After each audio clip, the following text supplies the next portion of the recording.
Apakah ilmu fahaman Syiah? Kita berbeza dengan Syiah dalam 5 perkara menurut Syekh Ali Jum'ah, Mufti Mesir, University Al-Azhar. Ada 5 perkara yang kita berbeza, yang tidak mungkin kita boleh bersama. Yang pertama, mereka mengatakan beriman kepada Imam 12, sedangkan kita tidak beriman kepada Imam 12. Dalam ajaran mereka, sesiapa saja yang tidak beriman kepada Imam 12, maka dia kafir. Tuan-tuan percaya tak pada Imam 12? Berarti kafir, tuan-tuan. Menurut Syiah. Saya pun tak percaya pada Imam 12. Saya ni kafir menurut Syiah. 2. Menurut mereka, selepas Nabi Muhammad SAW meninggal, maka yang menjadi penggantinya Ali, Sayyidina Ali. Maka Abu Bakar dan Umar, Utsman, sahabat, itu semuanya kafir kerana merebut khilafah, merebut imamah daripada Sayyidina Ali. Makanya mereka mengkafirkan sahabat. Ini 2 yang tak boleh kita terima. Mereka mengkafirkan sahabat. Kita bila disebut Abu Bakar salat tarawih, Al-Khalifatul Awal Abu Bakrin Siddiq, apa jawab jamaah? Radhiyallahu anhu. Mereka tidak. Abu Bakar Siddiq laknatullah alaih. Mana boleh kita duduk bersama? Kita duduk bersama, duduk sebelah kita, ada orang menyebut Abu Bakar, Abu Bakrin Siddiq, lalu kata saya radhiyallahu anhu, ada orang di sebelah laknatullah alaih. Boleh kita duduk bersama?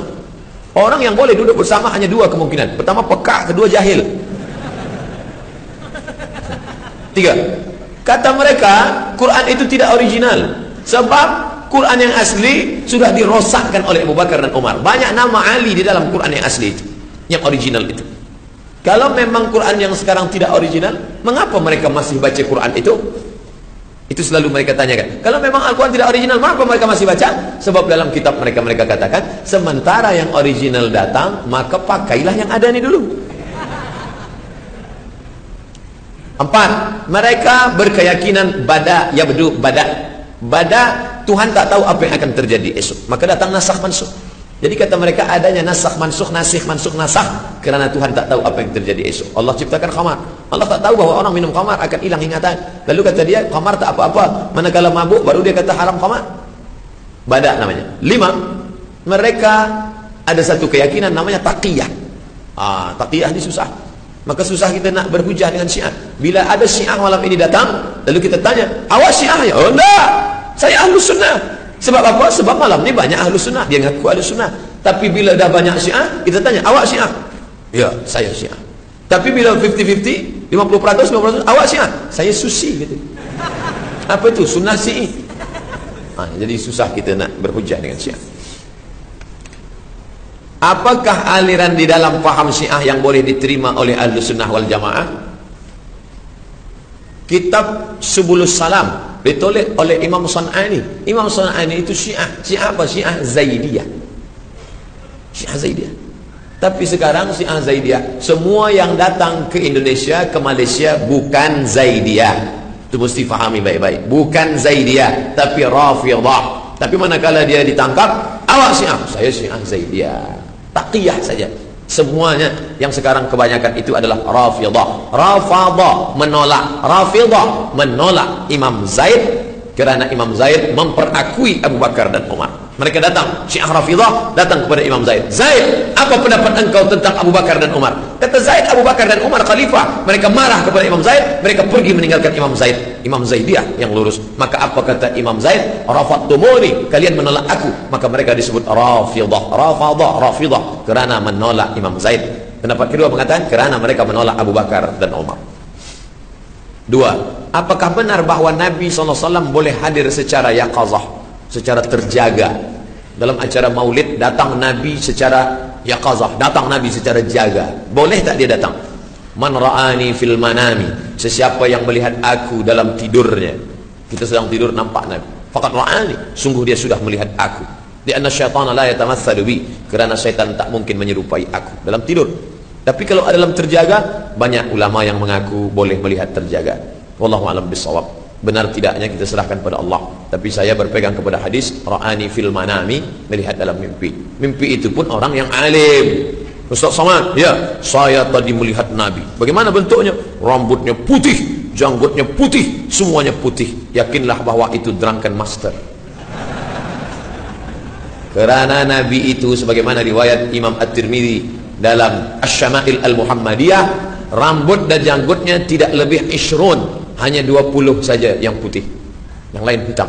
Jadi yang melihat itu juga orang yang berilmu, bagaimana wajah Nabi, bagaimana rambut Nabi, bagaimana kaki Nabi, bagaimana tumit Nabi, bagaimana selipar Nabi, bagaimana senyum Nabi. Itu dibahaskan dalam kitab Asy-Syama'il Al-Muhammadiyah.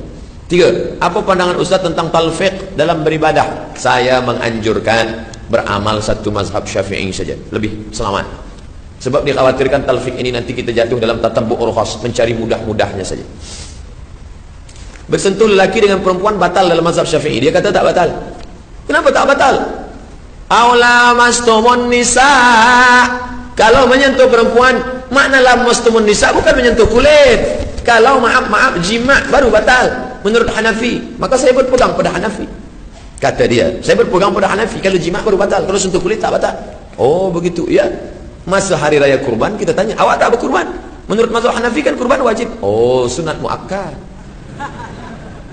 Ini dia tatabbu' rukhas, ambil senang-senangnya saja. Maka yang paling selamat itu adalah berpegang kepada mazhab yang kita yakini, dalam hal ini mazhab Syafi'i. Ustaz, apa yang dimaksud dengan istidraj umat akhir zaman? Bila tak pernah sedekah tapi rezeki melimpah ruah, itu istidraj. Tak pernah salat tapi kuasa makin hebat, istidraj. Tak pernah berzikir tapi masyhur, istidraj. Kadang saya merenung sejenak. Ini viral ni nikmat apa istidraj? Ini jamaah yang ramai ini nikmat atau istidraj? Kalau makin ingat kepada Allah, nikmat. Tapi kalau makin lalai daripada Allah, ingat, istidraj. Permainan. Na'udzubillah. Sanastadrijuhum, kami permainkan mereka dengan istidraj min haitsu la ya'lamun. Mereka tak sadar.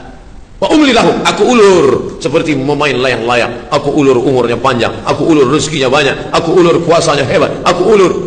Inna kaidi matin, tipu dayaku amat sangat kuat. Mudah-mudahan kita selamat daripada istidraj. Banyak-banyak muhasabah diri, jangan sampai terjerumus pada istidraj. Soalan 5. Ustaz, dulu saya seorang pencuri. Alhamdulillah. Alhamdulillah karena dulu, berarti sekarang sudah bertobat.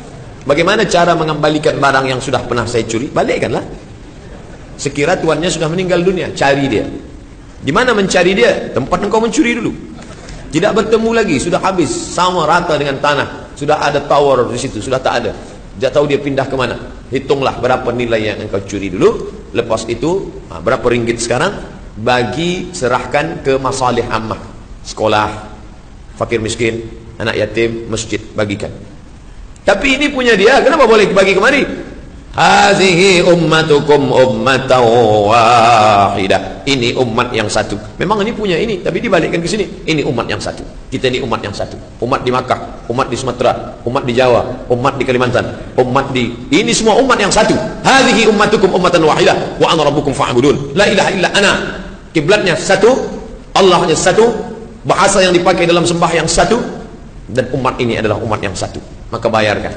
Jangan anggap bila orangnya dah mati, alhamdulillah. Si fulan dah meninggal, alhamdulillah, aku tak bayar lagi. Oh, tidak begitu. Soalan 6. Saya sudah tinggal solat selama 30 tahun. Berarti sekarang dah solat, alhamdulillah. Sekarang saya sudah insaf. Adakah saya wajib qada solat saya selama yang ditinggalkan? Mazhab Hanafi paling tua, mazhab Maliki nomor 2, mazhab Syafi'i nomor 3, mazhab Hambali nomor 4. Sepakat 4 mazhab sembahyang yang lama dulu wajib diqadha kecuali mu'allab. Ini ada juga untungnya mu'allab. Kalau mu'allab dia tak hitung kira, tapi bagi yang taubat maka dia kira. Dulu umur wajib sembahyang berapa? 10. Sekarang umur berapa? 40 baru taubat dia. Berarti tak sembahyang berapa lama? 30 tahun. Gantilah qada. Apakah saya ambil cuti 3 bulan qada saja? Tidak. Lepas satu solat qada. Lepas isyak tadi qada satu. Usalli fardal isyak 4 rakaatin qadaan lillahi taala. Berapa lama? 30 tahun. Cuba ganti 2017, insyaallah cash 2028, 2038, 2048. 2018, 2028, 2038, 2048. Kalau malaikat maut datang sebelum itu, alhamdulillah. InsyaAllah lunas, InsyaAllah habis. Innamal a'malu binniyat wa innamal likulli imri'in ma nawa. Begitu cara membayarnya. Ustaz baca di mana? Al-Fiqhul Islami wa Adillatuh Syekh Wahbah Zuhaili. Soalan 7. Apa hukum mengambil barang orang non muslim? Tak boleh. Mungkin dia berharap Ustaz ambil. Tak boleh. Mana dalilnya? Manakala Nabi SAW meninggal dunia, baju besi Nabi dir'ahnya hilang. Sahabat mencari, mana baju besi Nabi? Kenapa hilang? Wa dir'uhu marhunatun indal Yahudi. Baju besi Nabi berada di tangan seorang Yahudi. Yahudi, mengapa baju besi Nabi ada padamu? Apa kata si Yahudi? Nabi kamu meminjam 30 sok gandum. Satu sok gandum 3 kg. 3 darab 3 90 kilo. Kenapa Nabi pinjam? Nabi ingin mengajarkan umat ini ada berniaga dengan non-muslim, berdakwah dengan kejujuran kita, dengan kebaikan kita, dengan akhlak budi pekerti kita, tertarik dia ingin masuk Islam. Bagaimana boleh kita berdakwah kalau kita tutup diri, eksklusif, terbuka, inklusif? Maka berdakwah. Lalu apa yang dilakukan sahabat? Mereka bayar itu. Hai Yahudi, ini 30 sak gandum, mari baju Nabi. Itu menunjukkan kepada orang kafir pun mesti kita bayar. Jangan. Sahabat Nabi tidak mengatakan, mari ambil, adapun gandum itu, sudah, jangan bayar. Oh tidak, tetap. Karena mereka tetaplah saudara kita, bukan dalam keadaan berperang. Mereka zimmi, bukan harbi. Soalan 8. Sah atau tidak ketika sholat sambil memeriksa handphone? Ketika berbunyi, Bismillahirrahmanirrahim. Nih, tuh kan.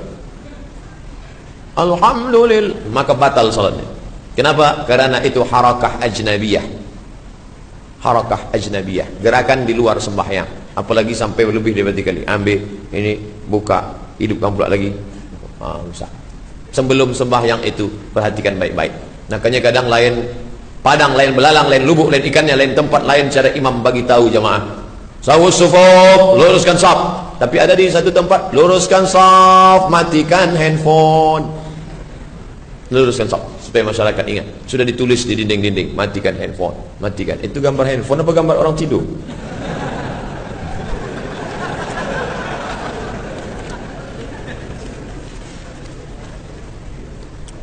Soalan 9. Adakah membaca Yasin pada malam Jumat itu bid'ah seperti yang diamalkan kebanyakan masyarakat di Malaysia? Baca Yasin malam Jumat itu bid'ah. Kenapa bid'ah? Karena tidak pernah dilakukan Nabi. Pernah Nabi baca Yasin malam Jumat? Pernah Nabi baca Yasin malam Jumat? Orang bila dikatakan begitu, awak dari mana? Dari Masjid Muaz bin Jabal. Ada apa? Baca Yasin. Baca Yasin malam Jumat itu bid'ah lah. Nabi kan tak pernah buat. Apa? Awak kata kami bid'ah? Dia pun marah, tapi dalam hati, iya juga ya. Jangan-jangan bid'ah. Pertama, marah. Yang kedua, dia juga. Yang ketiga, dia pula membid'ahkan orang esok hari. Itulah bahayanya bila orang tak tahu dalil. Sekarang saya tanya, baca Yasin malam Jumat itu bid'ah atau tidak? Bid'ah kan?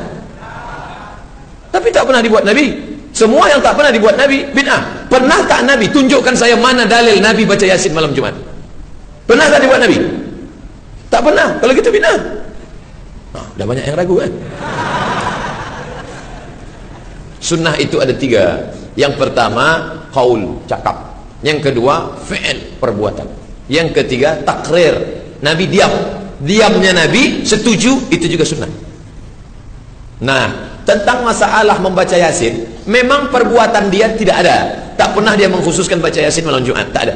Tapi ucapan dia, nih saya bacakan. Man qara'a Yasin fi lailatin, sesiapa yang membaca surah Yasin pada suatu malam, asbaha maghfuran lah, waktu subuhnya dia sudah diampunkan Allah. Saya ulang sekali lagi. Man qara'a Yasin fi lailatin, siapa yang baca surah Yasin pada suatu malam, asbaha maghfuran lah, subuhnya dia sudah diampunkan Allah. Malam Jumat itu malam apa tidak? Malam. Nabi kan mengatakan siapa yang baca Yasin pada suatu malam. Malam apa? Nabi tak sebut malam apa. Malam Isnin, malam Selasa, malam Rabu, malam Kamis, malam Jumat. Mestinya tiap malam. Tapi kerana ia tidak sanggup tiap malam, dia baca malam Jumat. Kerana Sayyidul Ayyam, dia pilih satu malam. Malam Jumat itu juga termasuk dalam malam yang am. Nabi sebut Lailatin, malam bebas, malam apa saja terserah. Dia pilih malam Jumat kerana keutamaan malam Jumat.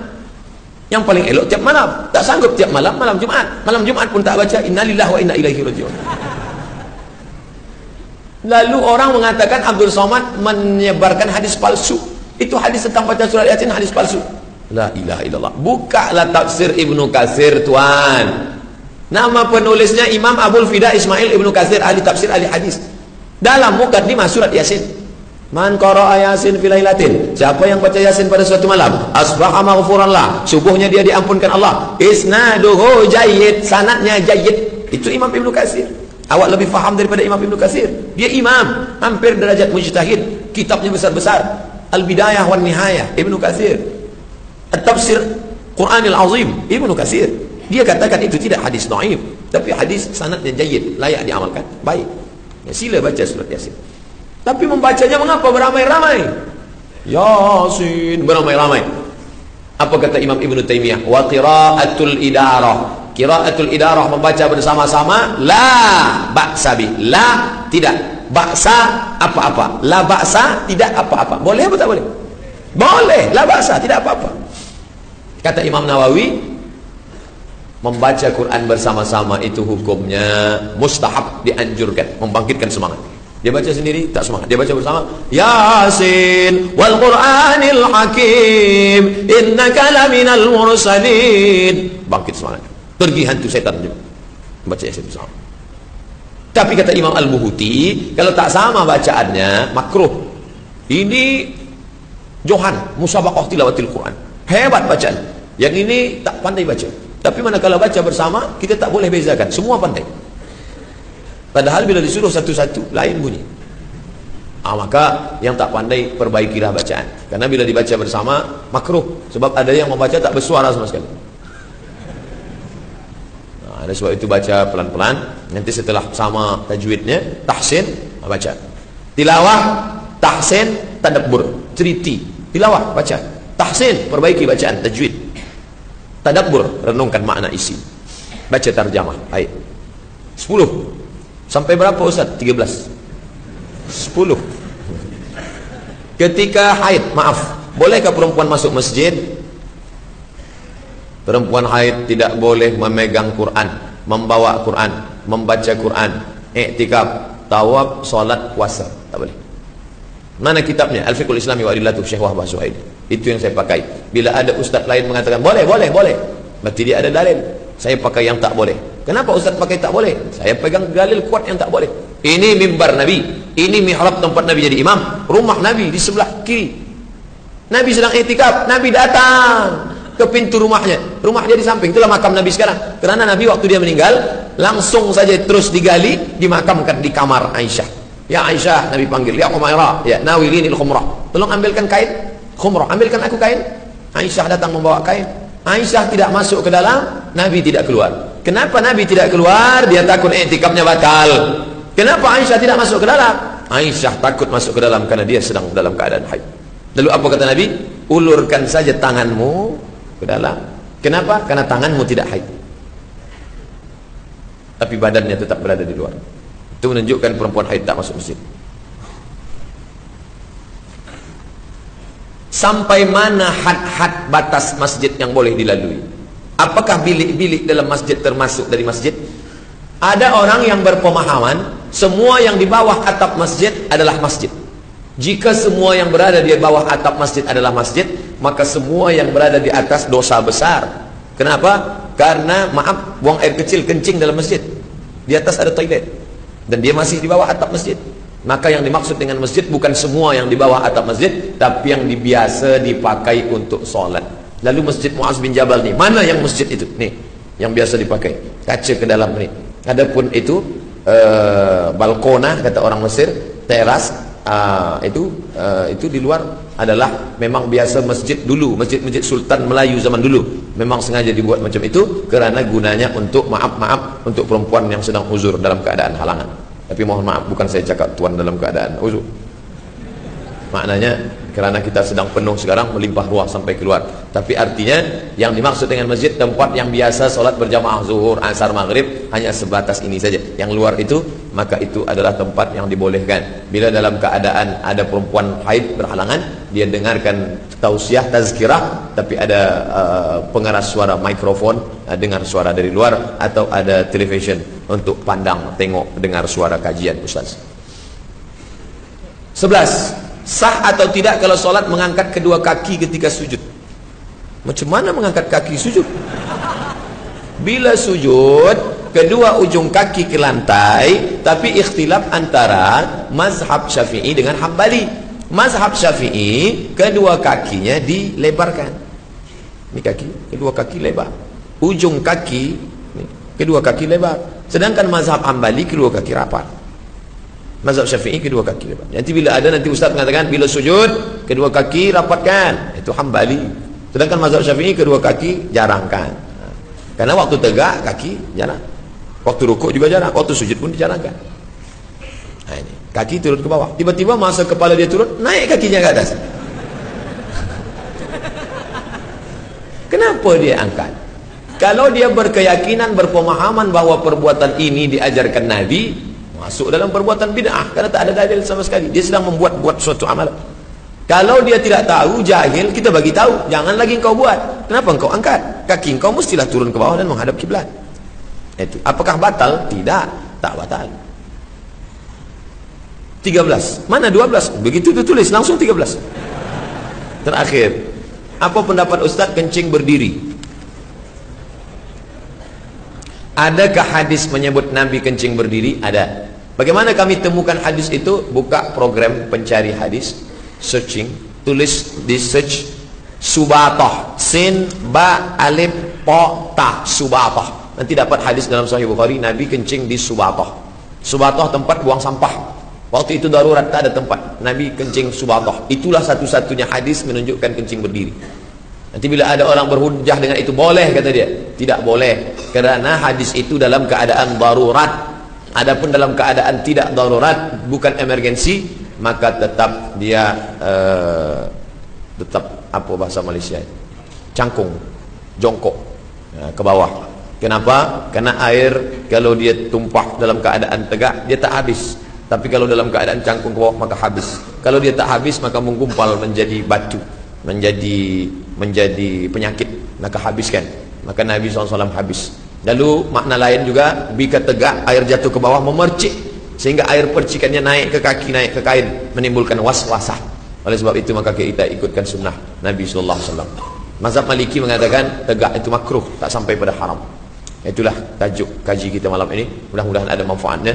Lebih kurang dari mulai pukul 9, sekarang pukul 10.35, 40, lebih kurang 100 menit saya sampaikan tazkirah malam ini. Mudah-mudahan menjadi amal soleh buat kita semua insyaallah. Ala hadhihi niyyah al-Fatihah. A'udzu billahi minasyaitonir rajim. Bismillahirrahmanirrahim. Alhamdulillahi rabbil alamin arrahmanir rahim maliki yaumiddin. Iyyaka na'budu wa iyyaka nasta'in. Ihdinas siratal mustaqim. Siratal ladzina an'amta 'alaihim ghairil maghdubi 'alaihim waladdallin. Amin. Allahumma inna nas'aluka salamatan fid din. Berikan kami keselamatan dalam agama, akidah kami ya Allah. Wa afiatan fil jasad, sehatkan badan kami. Wa ziyadatan fil ilmi, tambahkan ilmu kami. Wa barakatan fil rizqi, berkahi rezeki kami. Wa taubatan qabla al maut, berikan taubat sebelum mati. Wa rahmatan 'indal maut, berikan rahmat ketika mati. Wa maghfiratan ba'dal maut, berikan ampunan sesudah mati. Allahumma hawwin 'alaina fi sakaratil maut, ringankan kami ketika sakratul maut. Wan najata minan nar, selamatkan dari api neraka. Wal 'afwa 'indal hisab, maafkan kami ketika amal kami dihisab. Rabbana ighfir lana dzunubana, ampunkan dosa kami. Wali walidina, kedua orang tua kami. Wali masyayikhina, tuan-tuan guru kami. Wali asatizatina, ustaz-ustaz kami. Wali man ahsana ilaina, orang yang sudah pernah berbuat baik pada kami. Wali man hadarana, semua yang hadir di majlis ini keluar dalam keadaan bersih dari dosa-dosanya. Waliman ghaba anna, kawan-kawan sahabat yang tak dapat hadir karena uzur syar'i. Waliman sabaqana, yang sudah mendahului kami. La taj'al fi qulubina ghillan lil ladzina amanu, jangan jadikan ada hasad iri hati kepada saudara kami yang beriman. Allahumma jama'ana ma'a Habib Mustafa Muhammad sallallahu alaihi wasallam, satukan kami bersama Nabi Muhammad sallallahu alaihi wasallam. Rabbana atina fid dunya hasanah wa fil akhirati hasanah wa qina adzabannar. Sallallahu ala sayyidina wa maulana Muhammad wa ala alihi wa sahbihi wasallam. Walhamdulillahi rabbil alamin.